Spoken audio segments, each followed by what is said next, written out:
욥기 18장은 수아 사람 빌닷의 두 번째 조언인데요. 1절부터 4절은 빌닷이 욥에게 실망하는 이야기죠. 빌닷이 보는 욥은 자신의 죄를 깨닫지 못하는 그런 사람이었습니다. 욥이 하는 말들은 자기 변명, 자기 합리화처럼 보인 거예요. 빌닷이 이런 욥에게 진심 어린 충고를 했고 또 그의 친구들도 그런 충고를 했어요. 욥이 전혀 받아들이지 않으니까 3절에서 이렇게 말합니다. 어찌하여 우리를 짐승으로 여기며 부정하게 보느냐. 그러니까 뭔가 말을 하면 받아들여야 되는데 짐승 취급하듯이 우리를 바라보니까 너무 속상한 거예요. 이 빌닷 입장에서는. 자기 세계에 꽉 차 있으니까 자기 세계 밖의 이야기를 하니까 이해가 안 되는 거잖아요. 욥의 이런 태도들이. 그래서 4절의 말을 이야기하는데 울부를 터뜨리며 자기 자신을 찢는 사람아. 욥은 어떻게 해요? 나는 죄를 짓지 않았다. 내가 왜 고난받는지 모르겠다. 막 울분을 터뜨리며 자기 자신을 찢고 있잖아요. 이런 욥을 빌닷은 이해할 수가 없는 거예요. 빌닷이 뭐라고 하냐면 너 때문에 땅이 버림을 받겠느냐. 그리고 바위가 그 자리에서 옮겨지겠느냐. 무슨 말이에요, 여러분? 그 땅이 갑자기 버림을 어떻게 받아요? 원인이 있으니까 버림을 받겠죠. 지진이 일어났다든지 홍수가 일어났다든지 바위가 어떻게 옮겨져요? 누군가 옮겨놨으니까 옮겨지는 거잖아요. 그러니까 너한테 왜 이런 일이 일어나요? 네가 뭔가 죄를 지었으니까 이런 일이 일어난 거 아니냐. 이렇게 한마디로 이렇게 일축을 하는 거예요. 이래서 뭐라고 하냐면 5절 이하에서 악인들에게 어떤 결과가 일어나는지, 결국 뭐냐면 욥은 죄를 지은 악인이라는 거죠. 그래서 너는 이런 결과가 일어났다. 어떤 결과냐? 5절에 보니까 악인의 빛은 꺼진다. 그의 불꽃은 빛나지 않는다. 그러니까 지금 욥이 인생이 어두움처럼 지금 보이잖아요. 그죠? 빛이 사라졌거든요. 그의 장막 안의 빛은 어두워지고 그 위의 등불은 꺼질 것이다. 악인들의 결과가 이런 거죠. 그 결과를 너는 지금 맞이하고 있다. 7절에 보니까 그의 활기찬 걸음이 피곤하여지고 그가 마련한 꾀에 빠질 것이다. 이렇게 이야기를 하고 있어요. 8절부터 10절은 이제 함정에 관한 이야기인데 악인들이 이제 그 덫을 놨잖아요. 근데 그 덫에 자기가 걸려들었어요. 그래서 어떻게 됩니까? 짐승처럼 고통을 당하는 거죠. 악인이 결과가 이런 거예요. 11절에 보면 도망가고 싶어도 갈 수 없는 그래서 사방으로부터 공격을 받게 되죠. 덫에 걸려 있으니까. 12절부터 13절의 말씀을 보면 기근으로 물이 갈라지듯이 몸이 갈라지고 죽음이 그를 갉아먹고 피부가 갉아먹는 것 같은 그런 고통을 겪을 것이다. 어떤 사람이요? 죄를 지은 악인이 이런 고통을 겪는다는 거예요.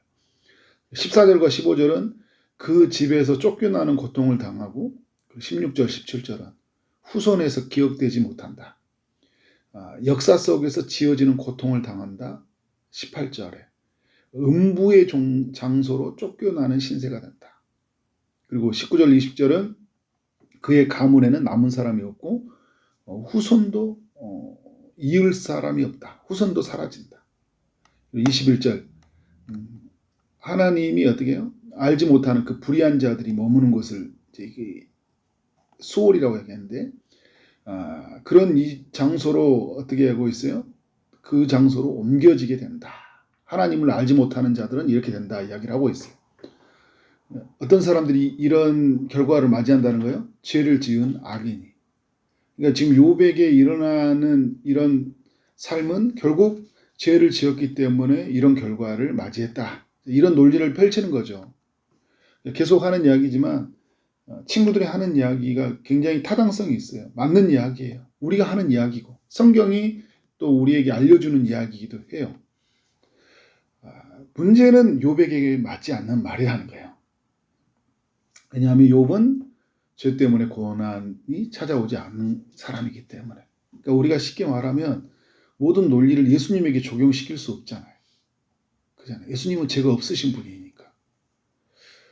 욥에게 적용이 되지 않는 말이에요. 요 빌닷은 너무 좋은 말을 했지만 그 말 속에는 모르는 게 너무 많다는 게 드러나고 있어요. 요 빌닷이 모르는 첫 번째는 뭐냐면 욥을 잘 모르고 있잖아요. 욥이 어떤 죄를 저질렀는지도 몰라요. 그러니까 빌닷이 하는 말은 추측성이에요. 어떤 결과를 보고 어떻게 말하는 거예요? 어떤 죄를 저질렀을 것이다 이야기를 하는 거예요. 어떤 삶에 나타나는 것은 그럴 만한 원인이 있었을 것이다 라고 이렇게 정의를 해버리는 거죠. 욥을 보지도 않았어요. 욥이 어떻게 살아가는지도 잘 몰라요. 어떤 죄를 저질렀는지도 몰라요. 욥을 모르면서 욥을 다 안 것처럼 이야기한다는 거예요. 그때 이 욥은 너무 큰 상처가 되죠. 그리고 빌닷이 모르는 두 번째는 뭐예요? 하나님을 모르고 있는 거예요. 하나님은 선한 자에게도 고난을 주시잖아요. 그리고 인간을 향한 하나님의 계획을 가지고 있어요. 그 선한 자에게 고난을 주실 때 그가 우리 가는 길을 아시니 그가 우리를 단련하신 후에는 순금같이 나온다 말씀을 하잖아요. 이 하나님의 계획이거든요. 귀로만 듣던 하나님이 눈으로 볼 수 있게 하시는 일하심이 하나님의 계획이에요. 욥으로부터 뭘 보여주고 싶은 거예요? 욥이 진짜 하나님의 살아계심을 눈으로 볼 수 있게끔 하게 하는 것이 하나님의 계획이잖아요. 이런 계획을 잘 몰라요. 욥의 긴 인생의 여정 속에서 하나님이 그렇게 큰 플랜을 가지고 사단이 유혹을 했지만 하나님은 단순히 사단과의 그 이야기 속에서 내기해가지고 내가 더 나의 선택이 옳았어 이것만을 하나님이 아시게 해서 그렇게 욥에게 시험을 주셨을까요? 이 욥에게 시험을 허락했지만 이 욥을 통해서 하나님은 엄청난 계획을 가지고 계셨던 거죠. 이거 모르죠. 인간은 왜 지나온 이야기로만 평가하고 지금 눈앞에 보이는 것으로만 다 생각을 하니까 인간의 한계예요. 나타나는 것만 가지고 판단을 하잖아요. 눈에 보이는 것만을 가지고 인간은 판단을 하는 거예요. 그리고 지극히 자기 경험적으로 판단을 해요. 자기가 배워온 지식의 테두리 안에서만 봐요. 근데 자신이 배워온 지식의 테두리가 그게 객관적인지 이게 성경적인지도 잘 몰라요. 인간들은요. 다 아는 것처럼 이야기하고 있다는 거예요. 그래서 예를 들어서 여러분 악인들의 결말을 오늘 말씀을 이야기 나누는데 악인들이 어떻게 하고 있으면 빛을 잃은다, 걸음이 피곤해진다, 덫에 걸린다, 사방에 놀라게 된다, 질병이 찾아온다 이런 표현을 쓰거든요. 그런데 설명할 수 없는 게 뭐냐면 우리 주변을 보라는 거예요. 그렇게 악인들이 다 망했어요? 우리 주변에 보면 여러분 지금을 봐도 그러잖아요. 이런 논리로 본다면 악인이 다 망해야 돼요. 죽을 때 완전 사람들에게 반면교사를 다 보여줘야 돼요. 아, 하나님을 떠나니까 죄를 지으니까 저 사람은 저런 결과를 맞이하구나. 다 그렇게 아니더라고요. 잘 살다가요. 잘 죽더라고요. 그런데 그의 자손도 잘 살아요. 보니까. 그리고 어떻게 이걸 여러분 해석을 해야 돼요? 푸틴 잘 살잖아요. 김정은 여러분 잘 살고 있잖아요. 죽어야 될 거 아니에요. 벼락 맞아야 될 거 아니에요. 덫에 걸려가 자기가 덫에 나왔으면 죽어야 될 거 아니에요. 그렇게. 세습해서 여러분 김일성 누구예요? 두 번째 아들이 갑자기 생각도 안 나네. 네. 네, 김정은 갑자기 아무튼 누구예요? 김정일. 막 이런 아들들이 보면 어떻게요? 왜 이렇게 계속 세습이 일어나는 거예요? 이해할 수 없는 그 악인들의 역사잖아요. 물론 이제 그 이후의 이야기도 해요. 죽음 이후에 어떤 일이 일어날 건지. 그러니까 지금 빌닷은 이건 보고 있는 것 같아요. 죽으면 악인들의 결과는 끝이 난다는 걸 알고 있는 거예요. 그러나 여러분 우리도 분명히 알아요. 악인들은 죽으면 그 결과가 처참하게 하나님 앞에 벌을 받는다는 걸 알잖아요. 근데 이 세상에서 그 악인들이 막 죄를 지을 때마다 막 벌을 받는 일들이 일어나지 않는 거예요. 근데 하나님이 악을 허용해 두시는 이유가 있는 거죠. 우리가 다 알 수는 없지만 우리가 부분적으로 이해할 수 있는 건 뭐냐면 악을 허용하심으로 말미암아 하나님의 선하심이 무엇인지를 극명하게 드러내는 거죠. 악을 놔둠으로 말미암아 하나님의 선이 무엇인지를. 그래서 하나님이 악을 놔두신 게 있거든요. 그러니까 우리가 알 수 없는 것들이 너무 많아요.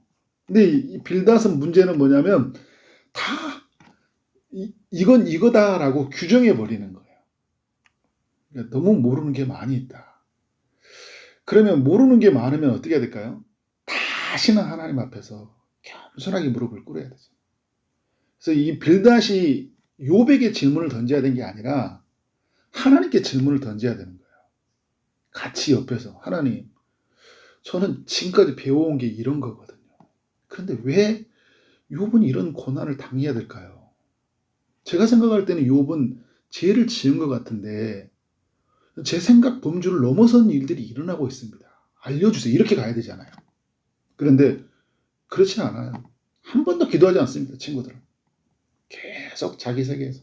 왜냐하면 그게 자기가 옳다 하는 것이 인정이 돼야지 자기 신앙 세계가 무너지지 않는 거예요. 이걸 부정해버리면 자기 신앙 체계가 없어지는 거예요. 이렇게 배워왔으니까. 여러분, 우리도 수십 년 생활하면서 우리의 신앙 세계가 이렇게 딱 세계관이 형성이 되어 있다니까요.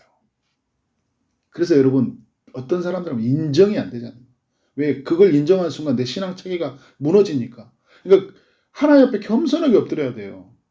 십자가 앞에서 철저하게 우리 자신을 깨트려야 돼요. 복음으로 우리 자신을 철저하게 해석하고 바라봐야 돼요. 성경의 눈으로, 그 성경의 안경으로 우리 자신을 봐야 돼요.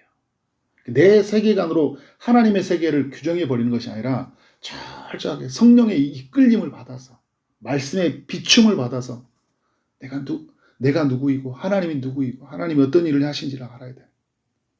그리고 여러분, 우리 이 말의 힘은 너무 강하기 때문에요. 그 한마디 한마디를 조심해야 돼요. 친구에게 해줬던 이 조언이 이 듣는 욥의 입장에서는 엄청난 고통이라니까요. 한마디 한마디 조심해야 되죠. 쉽게 여러분 말해주면 안 돼요. 쉽게. 그 사람은 엄청난 고통이다니까요. 여러분, 영화 올드보이 보면 나오잖아요. 유지태가 그냥 숨어서 했던 이야기를 듣고 나서 평생을 어떻게 해요? 분노로 차서 복수로 인생을 살아버리잖아요. 그 한마디의 말로. 한마디의 말은 어마어마하게 무서운 거예요, 여러분. 이럴 것이다. 함부로 내가 있는 내 신앙생활 오래 해가지고 성경 많이 읽었기 때문에 경험을 많이 했기 때문에 이런 거야. 이렇게 함부로 이야기해주면 안 돼요. 우리는 철저하게 이 혀가 성령에 이끌려야 돼요. 한마디 한마디 신중해야 돼요. 그러니까 누군가에게 좋은 말을 하는 것 같아도 하나님이 원하는 말인지를 늘 겸손하게 하나님께 물어야 돼요. 그래서 하나님이 원하는 말을 이야기해 줘야 돼요. 그래야지 여러분, 그 사람이 위로를 받아요. 그리고 하나님을 만나게 되는 거예요. 고난 속에 있는 사람들. 우리에게 정말 하나님의 일하심이 있기를 원합니다. 오늘 말씀을 통해서 우리가 하나님을 온전히 알아가기를 원합니다. 말씀을, 비침을 통해서 성령의 이끌림을 받아서 내가 누구인지, 하나님이 누구인지, 고난이 뭔지, 우리 가운데 왜 고통을 허락했는지 하나님을 통해서 알아가기를 원하고, 그 알미 누군가를 세워주는 아름다운 조언이고 위로의 말이 되어지기를 주님 이름으로 축원합니다. 기도하도록 하겠습니다. 하나님 아버지, 욥기 18장을 통해 우리 모두에게 교훈해 주셔서 감사합니다. 하나님, 우리가 모르는 것이 너무 많기 때문에 모든 것을 아시는 하나님 앞에 겸손하게 무릎을 꿇고 귀를 기울이며 나가도록 인도하여 주옵소서. 하나님 알려주신 그 알 안에서 자유를 누리게 하여 주옵소서. 그 알므로 하나님 앞에 겸손하게 나가게 하시고 다른 사람들을 판단하지 아니하고 정말 하나님 주신 그 아름다운 말로 격려하며 살아가는 삶이 되게 하여 주옵소서. 우리의 혀가 철저하게 성령의 이끌림을 받도록 인도하여 주옵소서. 우리의 생각과 사고의 틀이 철저하게 하나님의 말씀의 비춤을 받을 수 있도록 역사하여 주옵소서. 오늘도 주의 응답을 기다리겠습니다. 특별히 아픔 중인 이들에게 주님이 찾아가셔서 치료의 광선을 비춰주시고 고쳐 주옵소서. 피부는 손으로 안수하시고 깨끗하게 나음 얻을 수 있도록 역사하여 주옵소서. 취업을 준비하는 이들, 결혼을 준비하고 임신을 준비하고 출산을 준비하고 또 시험을 준비하는 이들에게 주님이 함께하여 주옵소서. 오늘 하루를 허락하신 주님 만나는 모든 사람들에게 주의 사랑이 흘러가게 하시고 주어진 일 최선을 다해 일하게 하심으로 말미암아 하나님께 영광이요 우리 모두에게는 큰 기쁨이 되는 하루 되게 하여 주옵소서. 예수 그리스도 이름으로 기도를 쌓옵나이다. 아멘.